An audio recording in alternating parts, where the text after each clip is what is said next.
Let's hit this baby rolling. All right. Hey, navigators, welcome back to the channel. Today, we're exploring a topic that's making waves across financial markets. Cryptocurrency enthusiasts, buckle up. In political circles, President Trump has taken bold steps to establish the United States as the global leader in crypto. Ooh, baby. What is he doing now? Man, this is exciting. Watch this guy. But is this a visionary move that will propel us into the future, or a high-stakes gamble that could lead us straight into a financial meltdown? Man, I'm just going to get my popcorn, sit back, and watch this baby go. From the creation of a national Bitcoin reserve to battles over interest rates and concerns about a stock market bubble, there's a lot to unpack. Stay with me as we dive into the details and uncover what these decisions could mean for you, your investments, and the future of the economy. I'm telling you, I don't know when this guy sleeps. I mean, if he's not just making anybody mad, he's making everybody mad, or he's got to have multiple pens because he's signing everything. I mean, he's just going wild, but it's fun to watch. Let's start with bold moves that have everyone talking about. President Trump recently signed an executive order called Strengthen American Leadership in Digital Financial Technology. Man, where do they come up with these names? This order aims to promote innovation in blockchain and cryptocurrency, develop US dollar-backed stablecoins, and most controversial, prohibit the creation of a Central Bank Digital Currency, or CBDC.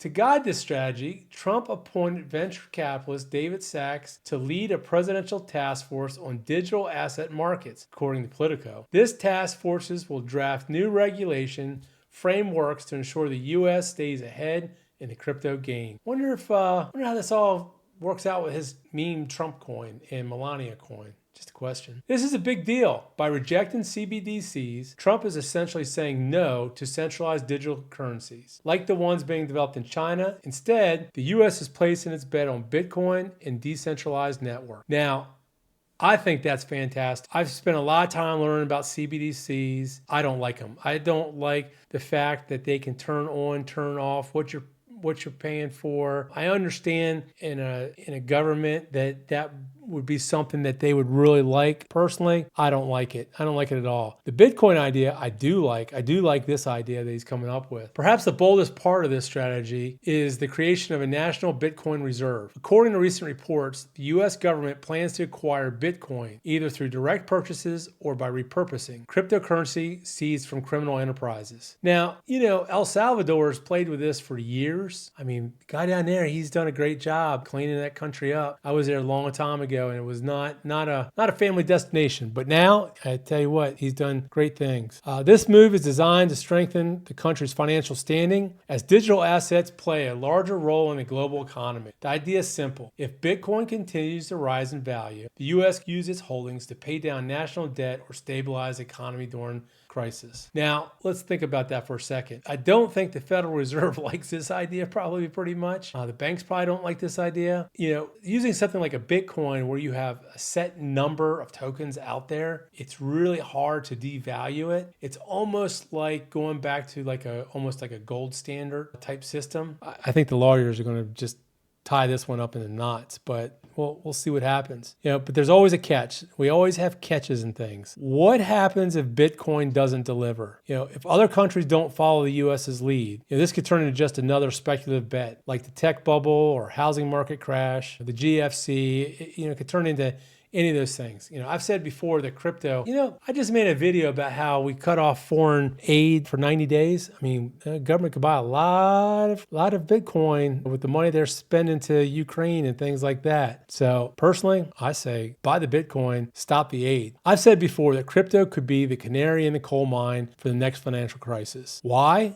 Because crypto, like all other speculative markets, is vulnerable to hype cycles. Is Bitcoin itself? Well, there's a lot of types of crypto coins out there that are very, very speculative. Every major asset classes, stocks, metals, housing, they've all experienced bubbles before, and they've followed by a crash. It's everything in financial markets. And crypto won't be the exception. The question is, will this crash serve as a warning for broader financial instability, or will it trigger the next major economic downturn? Like I said, grab your box of popcorn, sit back, and let's just watch, see what happens. Now, let's shift gears to something that directly impacts crypto, stocks, and the economy: interest rates. Oh, the Donald. President Trump has made it clear he wants the Federal Reserve to lower rates. Well, he was speaking at the World Economic Forum. Trump argued that lower oil prices would ease inflationary pressures, paving the way for rate cuts. But here's the problem. Inflation is still above the Fed's 2% target. Lowering rates now could make it even harder to control inflation in the long run. And if you watch anything that I've talked about on interest rates, the Fed doesn't control, the only thing they control is overnight lending rates. Everything else the bond market controls.